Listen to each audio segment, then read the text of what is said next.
তোমাদের এমনিতেই শত্রুর অভাব নাই। তোমাদের ভারতের অভ্যন্তরীণ চিন্তা করো, 7 সিস্টার যদি লাড়া দিয়ে ওঠে ভারতের ঘুম হারাম হয়ে যাবে। এই জন্য আমরা বলি মুশরিক মুমিনের শত্রু। বলেন সবাই, বলেন মুশরিক মুমিনের কি? মুশরিক কোনোদিন মুমিনের বন্ধু হতে পারে না। বিষয়টা মনে থাকবেন ইনশাআল্লাহ। এটা কোরআনের কথা। যত বড় উপদেশটাই বলুক, যত যাই বলুক, হিন্দু মুসলিম ভাই ভাই, এটা কোরআন বিরোধী কথা। আল্লাহ যারা শত্রু হিসেবে উল্লেখ করেছেন, আপনি আরে ভাই বলার কেডায়? কথা কন। মানুষের মিস্টেক হতে পারে, ভুল হতে পারে। আল্লাহ আমাদের সবাইরে কোরআনের প্রত্যেকটা কথা অন্তর থেকে বুঝে আমলে বাস্তবায়ন করার, সেই অনুযায়ী চিন্তা চেতনা লালন করার তৌফিক দান করেন, বলেন আমিন। তাহলে মুআয ইবনে জাবাল রাদিয়াল্লাহু তাআলা আনহুকে 1 নম্বর নবীজি আদেশ করলেন, লা তুশরিক বিল্লাহ, তুমি আল্লাহর সাথে কাউরে শরীক করবা না। ওয়া ইন কুতিলতা আও হুররিকতা, তোমারও যদি হত্যা করা হয়, আগুনে জ্বালানো হয়, আল্লাহর সাথে কাউরে শরীক করবা না।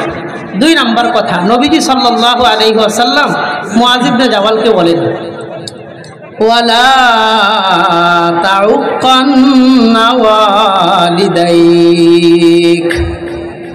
মুআয তুমি তোমার মা বাবার মনে কোনোদিন কষ্ট দিবা না। 1 নম্বর আল্লাহর সাথে কাউরে শরীক করবা না। 2 নম্বর ওয়ালা তাউক্কান্না ওয়ালিদাইক, তুমি তোমার মা বাবার মনে কষ্ট দিবা না। ওয়া ইন আমারাকা আন তাখরুজা মিন আহলিকা ওয়া মালিকা, তারা যদি তোমাকে সম্পত্তি থেকে বহিষ্কার করে দেয়, ঘর থেকে বের করে দেয়, তারপরেও মা বাবার মনে কষ্ট দিবা না। আল্লাহ মা বাবার দোয়া নিয়ে আমাদেরকে চলার তৌফিক দান করেন, বলেন আমিন। 1 নম্বর আল্লাহর সাথে কাউরে শরীক কইরো না। 2 নম্বর মা বাবার মনে কষ্ট দিও না। মা বাবা যার নাই, ওই সন্তানের কাছে গিয়ে জিগায়েন মা বাবা কত বড় নিয়ামত, কত বড় দৌলত। 1000 বার মনে চাইলেও আর কোনোদিন নিজের মারে একটা বার মা কয়ে ডাক দিতে পারবে না। 1000 বার মনে চাইলেও আব্বা কেমন আছেন এই কথাটা আর একবার বাবারে ডাক দিয়ে বলতে পারবে না। এই জন্য মা বাবার মনে কোনোদিন কষ্ট দিবেন না।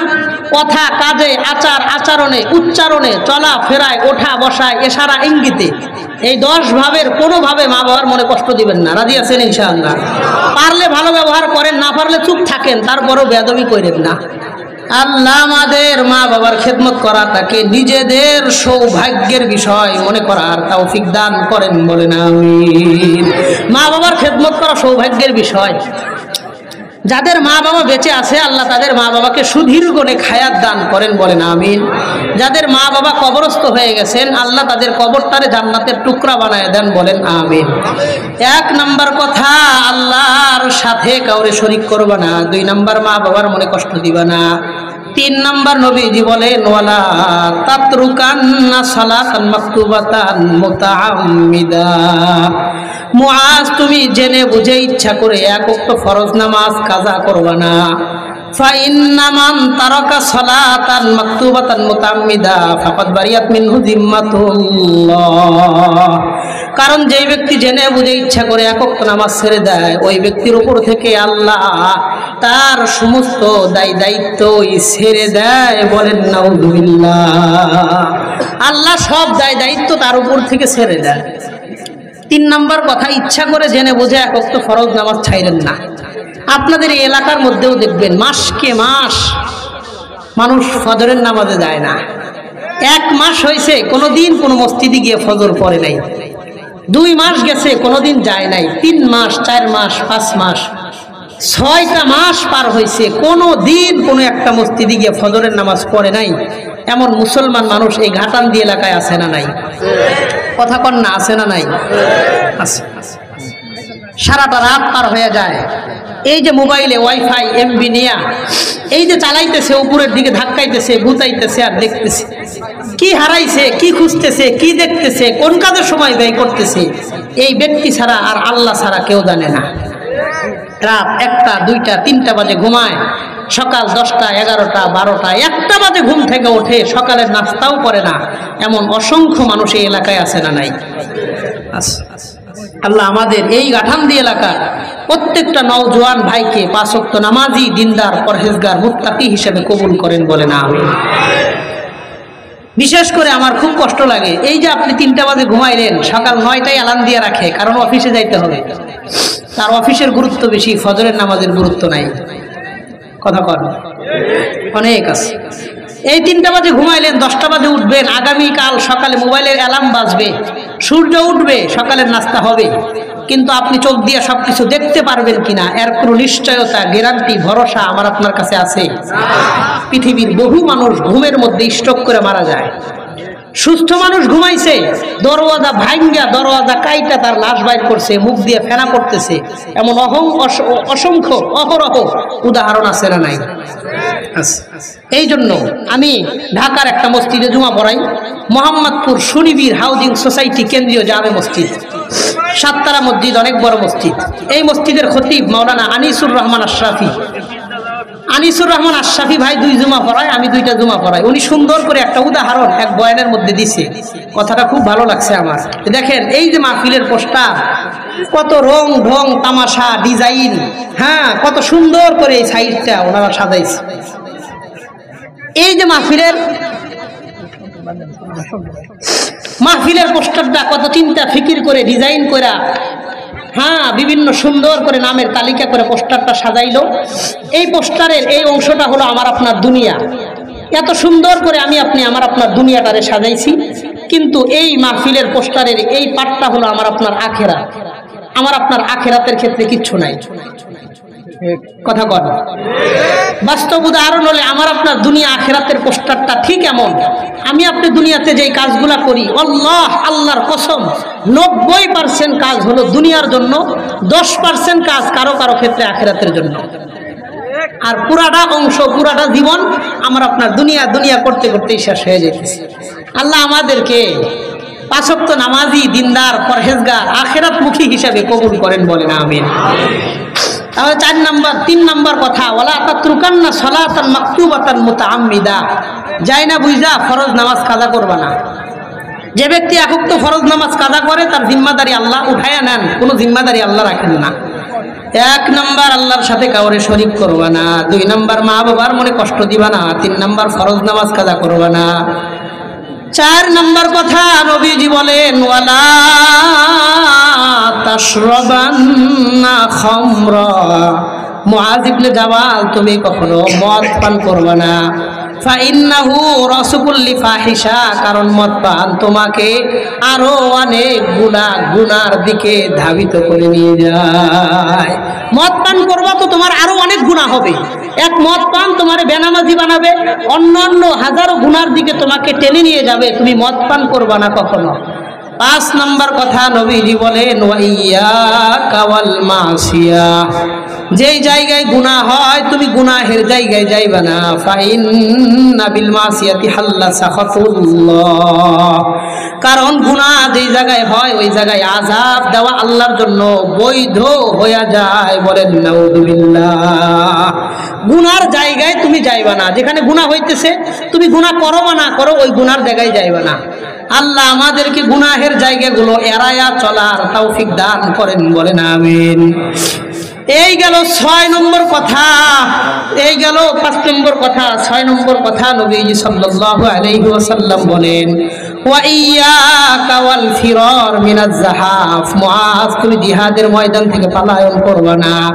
ওয়া ইন হালাকান নাস, যদিও সব মানুষ মারা যায় তারপরেও তুমি জিহাদ থেকে পলায়ন করবে না। 7 নম্বর কথা, নবীজি বলেন, ওয়া ইন আসাবান নাসা মুতানুন ওয়া আনতা ফীহিম ফাসবুর, কোন এলাকার মধ্যে যদি মহামারী শুরু হয়ে যায়, তুমি যদি ওই এলাকার মধ্যে থাকো, সেখানেই থাকবা, দূরে কোথাও যাইবা না। এক এলাকায় মহামারী দেখা দিছে, তুমি এই এলাকার মধ্যে থাকলে এখানেই থাকবা, দূরে কোথাও যাইবা না। কারণ দূরে গেলেই তুমি মহামারী থেকে বাঁচতে পারবা না, এখানে থাকলেই তুমি মারাও যাইবা না। দূরে গেলে বাইচে যাইবা, বিষয়টা এমন না।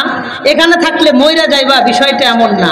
যেখানে আসো সেখানে থাকবা, দূরে গেলেও তোমার তকদির পাল্টাইতে পারবা না, এখানে থাকলেও তকদির পাল্টাইতে পারবা না। এই জন্য কোনো এলাকার মধ্যে মহামারী, দুর্যোগ, দুর্ভিক্ষ দেখা দিলে সেখানেই থাকবা, দূরে কোথাও যাইবে না। 8 নম্বর কথা, নবীজি বললেন, ওয়ানফিক আলা আহলিকা মিন তাউলিকা, মুআজ তুমি তোমার পরিবারের উপর তোমার সাধ্য মতন খরচ করবা। তোমার পরিবারের পিছনে খরচ করতে গিয়া কখনো কৃপণতা তুমি করবা না। অনেক মানুষদেরকে দেখবেন বন্ধু বান্ধবদের নিয়ে হোটেলে বসলে, কুটুম বাড়িতে বসলে 1-2 হাজার টাকা খরচ হয়ে যায়, অথচ মা বাবারে 500 টাকা ওষুধ কেনার জন্য দিতে চায় না। আছে না নাই? বন্ধু বান্ধবের পিছনে অনেক খরচ করে, কিন্তু মা বাবার পিছনে খরচ করতে রাজি না।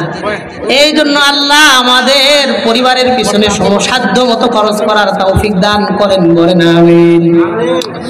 9 নম্বর কথা, নবীজি সাল্লাল্লাহু আলাইহি ওয়াসাল্লাম বললেন, وأنفق على أهلك من قولك وأخفهم في الله। তুমি তোমার পরিবারের মানুষদেরকে আল্লাহর ভয় শিক্ষা দিবা, তোমার পরিবারের সদস্যদেরকে আল্লাহর ভয় শিক্ষা দিবা, তাদের অন্তরে আল্লাহর ভয় তৈরি করবা। দেখবেন পরিবারের সদস্যরা একলগে বৈশা টেলিভিশন দেখে, হঠাৎ করে বলে সকালে স্কুল আছে তাড়াতাড়ি ঘুমাও, কিন্তু সকালে ফজরের নামাজের কথা কয় না। একসাথে টেলিভিশন দেখতেছে, রাত 12টা বাজে, কয় তাড়াতাড়ি ঘুমা, সকালে না তার প্রাইভেট আছে। কিন্তু সকালে যে প্রাইভেটের আগে ফজরের নামাজ আছে ওই কথা কয় না। তার মানে এর কাছে প্রাইভেটের গুরুত্ব ওই ফজরের নামাজের চাইতে অনেক বেশি। এই জন্য দুনিয়াটা শিখাইতে শিখাইতে জানতে জানতে জানোয়ার হয়ে যায়, তারপরেও মানুষ হইতে পারে না। এই যারা ফজরের নামাজটারে পড়ায় নাই, প্রাইভেট পড়াইছে, উচ্চ শিক্ষিত বানাইছে, এদের মা বাবার এই বুড়াকালে দেখবে বৃদ্ধাশ্রমে পাওয়া যায়। আর যারা ফজরের আগে মাদ্রাসায় পড়াইছে, কোরআন শরীফ পড়াইছে, হাফেজ পড়াইছে, গাজীপুরে 4টা বৃদ্ধাশ্রম আছে, আমি 2টাই গেছি, আর 2টাই সময়ের কারণে যাইতে পারি না, দূরে। আমি একটা জিনিস দেখার জন্য গেছি, কোনো হাফেজ, কোনো মুয়াজ্জিন, কোনো ইমাম 7,000 টাকা, 6,000 টাকা, 5,000 টাকা বেতনে চাকরি করে। আপনাদের ঘাটাইল, গোপালপুর, ভুয়াপুর অনেক ইমামের বেতন 6,000, আছে না নাই? 3,000 টাকা বেতনে মুয়াজ্জিন করে, মুয়াজ্জিনের চাকরি করে।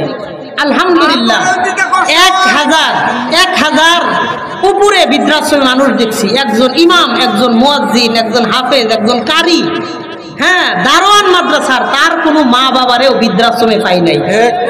অনেক বড় বড় ব্যাংকার, উচ্চ শিক্ষিত, ভালো মানুষ, ভালো করতে লাখ লাখ টাকা বেতন পায়, 30,000 টাকা দেয় তার মা বাবারে দেখার জন্য ওই জায়গায়, তারপরেও বাড়িতে তার মা বাবারে রাখে না। এটা তো দুনিয়ার বাস্তবতা। এই জন্য আল্লাহ নবী বললেন, ওয়াখিফহুম ফিল্লাহ, তোমার পরিবারের দিনদার বানাইবা, আল্লাহর ভয় তাদের অন্তরে শিক্ষা দিবা। 10 নম্বর নবীজি বললেন, ওয়ালা তারফা আনহুম মাসাকা আদাবা, তুমি তোমার পরিবারের উপর থেকে শাসনের লাঠি কখনো উঠাইবা না, সব সময় পরিবারের উপরে শাসনের লাঠি রাখবা, পরিবারের উপরে শাসনের লাঠি রাখবা, তাদেরকে শাসন করবা দ্বীনের জন্য, দুনিয়ার জন্য না। পরিবারকে শাসন ছাড়া ছেড়ে দিলে এমন বাঁকা হবে, তাই না আর সোজা করতে পারবেন না। এই জন্য নবী বললেন, ওয়ালা তারফা আনহুম আসাকা আদাবা, তোমার শাসনের লাঠি পরিবারের উপরে রাখবা, তাদেরকে ভয় দেখানোর নিয়তে। এই ব্যাপারে নবীজি একটা হাদিসও বলেন, তিরমিজি শরীফের 495 নম্বর হাদিসের বর্ণনা। وعن عمرو بن شعيب عن أبيه عن جده رضي الله عنه قال, আমর ইবনে শুআইব তার বাবা, তিনি তার দাদা থেকে বর্ণনা করেন, قال رسول الله صلى الله عليه وسلم, আল্লাহর হাবিব সরকার দো আলম বর্ণনা করেন, মুরু আওলাদাকুম বিসসালাতি ওয়া হুম আবনাউ 7 সিনিন, তোমরা তোমার সন্তানদেরকে নামাজের আদেশ করবা যখন তাদের বয়স হয় 7 বছর। বলেন কয় বছর? তোমরা তোমাদের সন্তানদেরকে নামাজের আদেশ করো, ওয়া হুম আবনাউ 7 সিনিন, যখন তাদের 7 বছর বয়স হয়। ওয়াজরিবুহুম আলাইহা ওয়া হুম আবনাউ 10 সিনিন, আর তাদেরকে নামাজের জন্য প্রহার করো যখন তাদের 10 বছর বয়স হয়। তার মানে 7 থেকে 10, 3টা বছর পর্যন্ত সন্তানদেরকে আদেশ করো, 10 বছর হইলে শাসন করো। এবং নবীজি বলেন, ওয়াফাররিকু বাইনাহুম ফিল মাযাজি, 10 বছরের বাচ্চাদেরকে এক বিছানায় ঘুমাইতে দিবাই না, তাদের বিছানাগুলো পার্থক্য করে দিবা। 10 বছর যখন আপনার ছেলে সন্তানের বয়স হবে, 2 ভাইকে এক কম্বল এক বিছানায় ঘুমাইতে দিবেন না, 2 বোনকে এক বিছানায় ঘুমাইতে দিবেন না, ভাই বোনকে ঘুমাইতে দিবেন না, মা বাবা থেকে আলাদা করে দিবেন, আলাদা ঘরের ব্যবস্থা করবেন। যদি আলাদা ঘরের ব্যবস্থা সম্ভব না হয়, অন্তত আলাদা আলাদা খাটের ব্যবস্থা করবেন। আলাদা খাটেও ব্যবস্থা না হইলে এক খাটে অন্তত আলাদা কম্বল, আলাদা কাঁথার ব্যবস্থা করবেন। তবুও বড় ছেলে বড় মেয়েদেরকে এক কম্বলের মধ্যে ঘুমাইতে দিবেন না। এটা ইসলামের কথা। 10 বছর হয়ে গেলে ছেলে সন্তানদেরকে এক বিছানায় ঘুমাইতে দিয়েন না। 2 ভাই এক কম্বলের নিচে দিয়েন না, 2 বোন এক কম্বলের নিচে দিয়েন না, ভাই বোন দিয়েন না, মা বাবার সাথেও দিয়েন না। আলাদা আলাদা বিছানা করেন, সম্ভব হলে আলাদা রুম করেন, সম্ভব না আলাদা খাট করেন। আলাদা খাট সম্ভব না, অন্তত এক খাটেই মাঝখানে কোল বালিশ দিয়া কাঁথা কম্বল আলাদা করে দেন, এক কম্বলের নিচে দিয়েন না। কারণ এতে তাদের পারস্পরিক শ্রদ্ধাবোধ নষ্ট হয়, পারস্পরিক সম্পর্কের অবনতি হয়, পারস্পরিক লজ্জা উঠে যায়। কথা বুঝতে পারছেন তো? এই জন্য আপনি গরিব যেই হালতেই থাকেন, হয় আলাদা রুম করেন, না হলে আলাদা খাট, না হলে অন্তত আলাদা বিছানা, বিছানা হলেও কম্বলটা আলাদা করে দিবেন। ইসলামের এই বিধান আমাদের সমাজে সাধারণত পাওয়া যায় না। বিয়ে হওয়ার আগ পর্যন্ত এক কম্বলের নিচেই থাকে, পরে বিয়ে হইলে পরে আলাদা করে দেয়। এই জন্য এটা করবেন না। আল্লাহ আমাদের ইসলামের এই বিধানগুলা গুরুত্বের সাথে বাস্তবায়ন করার তৌফিক দান করেন, বলেন আমিন। 2টা হাদিস থেকে আমি আপনাদেরকে 15টা কথা শোনাইলাম। আবু হুরায়রা রাদিয়াল্লাহু আনহুর হাত ধরে নবীজি 5টা নসিহত করেছিলেন। হযরত মুআয ইবনে জাবাল মৃত্যুর পূর্বে মুআয ইবনে জাবালকে আল্লাহর নবী 10টা নসিহত করেছেন, ওসিয়ত করে গেছেন। 10 আর 5 15টা কথা বললাম। এবার চলেন এই বিষয়গুলা সাহাবায়ে কেরাম তাদের জীবনে কেমনে আমল করছে, সাহাবায়ে কেরাম তাদের জীবনে কেমনে আমল করছে একটা ঘটনা বলে শেষ করব, আলোচনা গোছায় নিয়ে আসবো। রফিকুল ইসলাম মাদানী ভাই ঘাটাল পর্যন্ত চলে আসতে, ঘাটাল থেকে আসতে যতক্ষণ লাগে বলেন আলহামদুলিল্লাহ। আজকে কথা হয়েছে, মধুপুরের একসাথেই ছিলাম, মধুপুরে ওরে বয়ানে বসাইয়ে দিয়ে আমি আসছি। রফিকুল ইসলাম মাদানী আমগো একদম ছোট কালের দোস্ত, ন্যাংটা কালের বন্ধু, একসাথে ক্রিকেট খেলা দ্বারা হয়েছে, অনেক হাসি মজার স্মৃতি আছে। ও আম করছে একটু ছোট, তারপরেও একসাথেই চলাফেরা ছিল। রফিকুল ইসলাম মাদানী বয়সে ছোট, কিন্তু আল্লাহ তারে সারা দেশে বড় বানায় দিছে। যে সমস্ত কথা বলে ওর ওজনই তো আমি সহ্য করার ক্ষমতা নাই। আল্লাহ ভাইয়ের হিম্মতটা আরো বাড়ায় দেন। আমি পারি না, এটা আমার দুর্বলতা। কেউ পারলে এটারে হিংসা করা ঠিক না। আপনার ইমানের জোর অদ্দুরা নাই তো সমালোচনা করেন কেন? আপনি পারেন না, চুপ থাকেন, যে পারে তারে বলতে দেন। আমার কথাটা বুঝছেন? আমি ওই হুঙ্কার দিতে পারি না, আমি মাঝে মধ্যে দেই, অধিকাংশ সময় দেই না। কারণ আমি আমার জায়গা থেকে ওই দুর্বলতা আছে, যে দিতে পারে ওরে থামানোর কোনো দরকার নাই। কথা কন ঠিক কিনা? ওরে আল্লাহ ওই সাহস দিছে, এই সাহসের সাথে, ইজ্জতের সাথে, সম্মানের সাথে আল্লাহ কবুল করেন, বলেন আমিন। ও অসুস্থ থাকে, এই জন্য বলছি আসবে, বয়ান আধা ঘন্টা করবে না, 10 ঘন্টা করবে না, 5 মিনিট 20 মিনিট, এটা ওর ব্যাপার। আসলেই সন্তুষ্ট থাকবেন, দূর থেকে আসছে। মানুষের শারীরিক কন্ডিশন বোঝার চেষ্টা করবেন, সমালোচনা না। ভালোবাসার মানুষকে মহব্বতের নামে কষ্ট দেওয়া ঠিক না। কথা বুঝতে পারছেন তো? মহব্বতের নামে কষ্ট দেওয়া ঠিক না। আল্লাহ আমাদের ভুয়াপুরের সব মানুষকে দিন, ইমান, ইসলামের জন্য কবুল করেন, বলেন আমিন। চলেন একটা ঘটনা বলে, কিছু মাদ্রাসা কেন্দ্রিক কথা বলেই আলোচনা গোছায় নিয়ে আসবো ইনশাআল্লাহ। একটা হাদিস শোনাই, সাহাবায়ে কেরাম নবীজিকে কিভাবে দিক নির্দেশনা দিছেন আর সাহাবায়ে কেরাম সেগুলা কেমনে পালন করছেন, চলেন শুনে আসি। বুখারী শরীফের 3905, 3906, 3905, 3906 2 হাদিসের মধ্যে আম্মা জান আয়েশা রাদিয়াল্লাহু আনহা বলেন, وعن عائشة رضي الله تعالى عنها وعنهم أنها قالت, আম্মা জান আয়েশা রাদিয়াল্লাহু তাআলা আনহা তিনি বর্ণনা করেন, লাম আকিল আবাওয়াইয়া কাত্তু ইল্লা ওয়া হুমা ইয়াদিনানিদ্দিন। আম্মা জান আয়েশা বলেন, আমি আমার মা বাবাকে অর্থাৎ আবু বকরকে আর আমার আম্মাকে, এই 2 জনকে ইসলাম ধর্ম ব্যতীত অন্য কোনো ধর্ম কখনো পালন করতে দেখি নাই।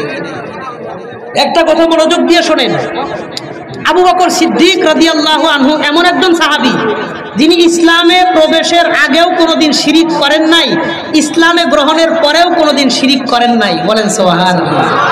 মাত্র হাতে গোনা কয়েকজন মানুষ পাওয়া যায় যারা ইসলামের আগেও শিরিক করে নাই, পরেও শিরিক করেন নাই। এর মধ্যে আবু বকর সিদ্দিক রাদিয়াল্লাহু আনহু অন্যতম একজন। তিনি ইসলামের আগেও কোনোদিন মূর্তি পূজা করেন নাই, ইসলামের পরে তো প্রশ্নই আসে না। আম্মা জান আয়েশা বলেন, লাম আকিল আবাওয়াইয়া কত্তু ইল্লা ওয়া হুমা ইয়াদিনানিদ্দিন, আমি আমার মা বাবাকে ইসলামের আগে পরে কোনোদিন ইসলাম ধর্ম ব্যতীত অন্য ধর্ম পালন করতে দেখি নাই, শিরিক করতে দেখি নাই। 2 নম্বর তিনি বলেন, ওয়ালাম ইয়ামুর আলাইনা ইয়াউমুন ইল্লা ইয়াতিনা ফীহি রাসূলুল্লাহ সাল্লাল্লাহু আলাইহি ওয়াসাল্লাম তরফাইন নাহারি বুকরাতান ওয়া আশিয়া, আর প্রত্যেক দিন আল্লাহর নবী আমাদের ঘরে 2 বার আসতেন। মক্কাতে আল্লাহর নবী প্রত্যেক দিন আবু বকরের বাড়িতে 2 বার যাইতেন। বুকরাতান ওয়া আশিয়া, প্রত্যেক দিন সকালে একবার আবু বকরের ঘরে যাইতেন, বিকালে আবার যাইতেন। মহব্বতটা কি পর্যায়ে ছিল। আম্মা আয়েশা বলেন, ফালাম্মা উবতুলিয়াল মুসলিমুন, মক্কায় যখন মুসলমানদের উপর বিপদ আপদ শুরু হয়, এতদিন তো গোপনে ইসলাম পালন করছে, কিছু বলে নাই। যখন প্রকাশ্যে দাওয়াত দেয় তখন মানুষ বিরোধিতা মাত্র শুরু করছে, এমন সময় প্রকাশ্যে আর ইবাদত করতে দেয় না। খরাজা আবু বকরিন মুহাজিরান নাহওয়া আরদিল হাবাশা, আবু বকর সিদ্দিক রাদিয়াল্লাহু আনহু মক্কা ছাইরা হাবশার দিকে রওনা করেছেন হিজরত করার জন্য। মক্কা যেই জায়গায় আমি বসে আল্লাহর ইবাদত করতে পারবো না, এই জায়গায় আমি আর থাকতেই চাই না। এই জন্য তিনি মক্কা ছেড়ে হাবশা আবিসিনিয়ার দিকে হিজরতের জন্য রওনা দিয়ে দিয়েছেন। ফালাম্মা বালাগা বারকুল গিমাদ, আবু বকর যখন বারকুল গিমাদ নামক জায়গায় পৌঁছলেন, বারকুল গিমাদ একটা জায়গা, এই জায়গায় আবু বকর পৌঁছেছেন। জায়গাটা কোথায়?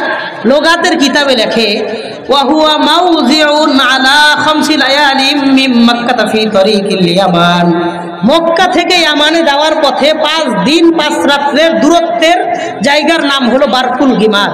আবু বকর মক্কা থেকে 5 দিন 5 রাতের দূরত্বর জায়গা বারকুল গিমাদে গেছেন। এত দূরে যাওয়ার পরে এক লোকের সাথে সাক্ষাৎ হয়, নাম হলো ইবনুদ দাগিনা। বলেন কি নাম? ইবনুদ দাগিনা। হাদিসের মধ্যে আসছে, তিনি বলেন, ফালাকিয়াহু ইবনুদ দাগিনা, ওই জায়গা যাওয়ার পর আবু বকরের সাথে ইবনুদ দাগিনার সাক্ষাৎ হয়। ওয়া হুয়া সাইয়্যিদুল ক্বারা, তিনি হলেন মক্কার ক্বারা বংশের সরদার।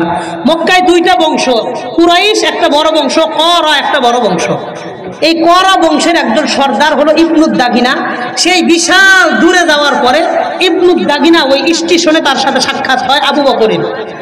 আবু বকরকে দেখার পর ইবনুদ দাগিনা বলে, ফাকাল লাহু ইলা আইনা তুইদু ইয়া আবা বকরিন, আবু বকর আপনি কই যান? মক্কা থেকে এত দূরেই বা কেন আসছেন?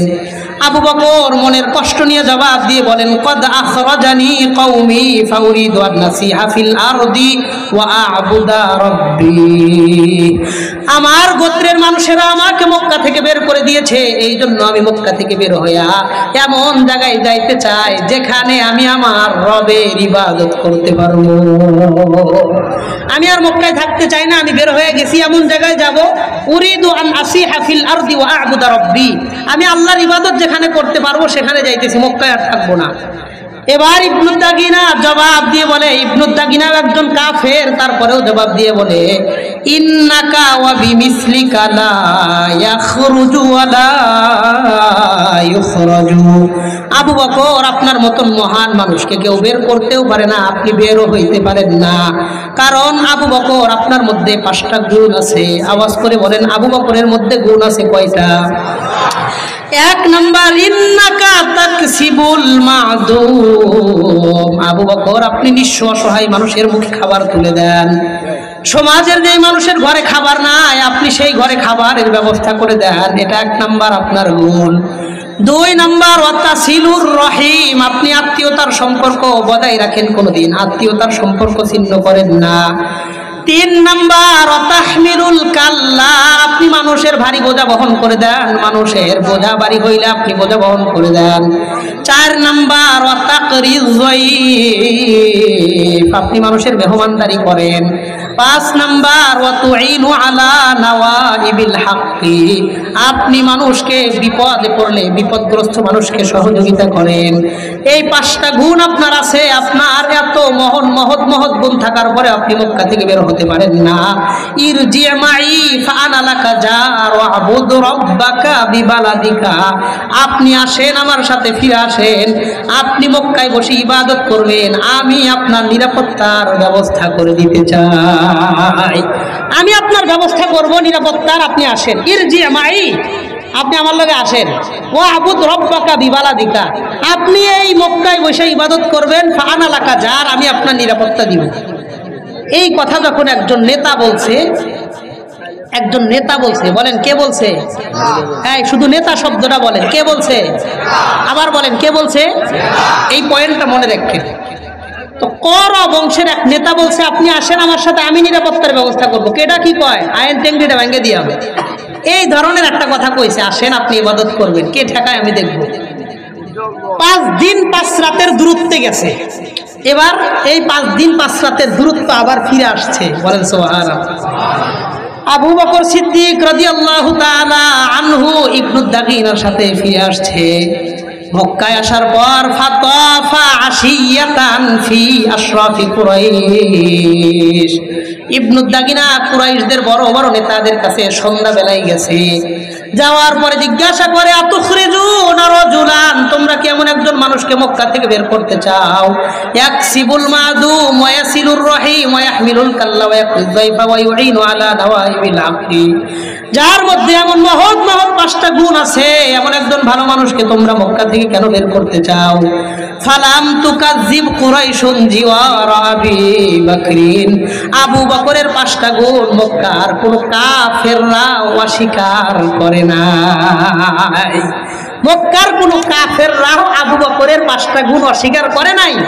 তার মানে বোঝা গেল, মানুষ যত ভালোই হোক কিছু শত্রু তার থাকবেই। আবু বকরের মতন মানুষের 5টা গুণ তারা স্বীকার করে, আবার তারা বের করে দেয়। আল্লাহ আমাদের বোঝার তৌফিক দান করেন, বলেন আমিন। এবার বৈঠক বসছে সন্ধ্যাবেলায়, কুরাইশদের বড় বড় নেতাদের লগে আবু বকরের বিষয়ে বৈঠক। ওই সময় নিয়ম ছিল, কোনো নেতা যদি কারো জিম্মাদারি নেয়, দায়িত্ব নেয়, নিরাপত্তা দেয়, অন্য পার্টি নেতারা তারা ডিস্টার্ব করতে পারবে না, এটা নিয়ম। চোর ধরা পড়ার পরে যদি চেয়ারম্যান সাহেব কয়, এরা আমার জিম্মাদারিতে দাও, ক্লাবে আটকায় রাখবো, সকালে বিচার হবে, তোমরা কেউ কিছু কইবা না। এলাকার সব মানুষ কিন্তু মান্য নেয় যে ঠিক আছে, আপনি যারা বিচার করেন এতে। আবু বকর সিদ্দিক রাদিয়াল্লাহু আনহুর ব্যাপারে ইবনু দাগিনা কুরাইশদের নেতাদের সাথে বৈঠকে বসছে। তারে নিরাপত্তা দিতে হবে, তারে ইবাদতের সুযোগ সুবিধা স্বাধীনতা দিতে হবে। এটার পরে তারা বৈঠক করার পরে চিন্তা করছে কি, শোনেন। কুরাইশদের নেতারা বলে, কুরাইশদের সব নেতারা ইবনু দাগিনাকে জবাব দিয়ে বলে, ডাক দিয়ে বলে, মুর আবা বকরিন, তুমি যাও আবু বকরকে বলো, আবু বকর মক্কায় থাকতে পারবে 5টা শর্তে। কোন কয়টা শর্তে? আবু বকর মক্কায় ইবাদত করতে পারবে 5টা শর্তে। 1 নাম্বার, আইয়াবুদ রাব্বাহু ফি দারিহি, সে তার ঘরের মধ্যে ইবাদত করবে, বাহিরে ইবাদত করতে পারবে না।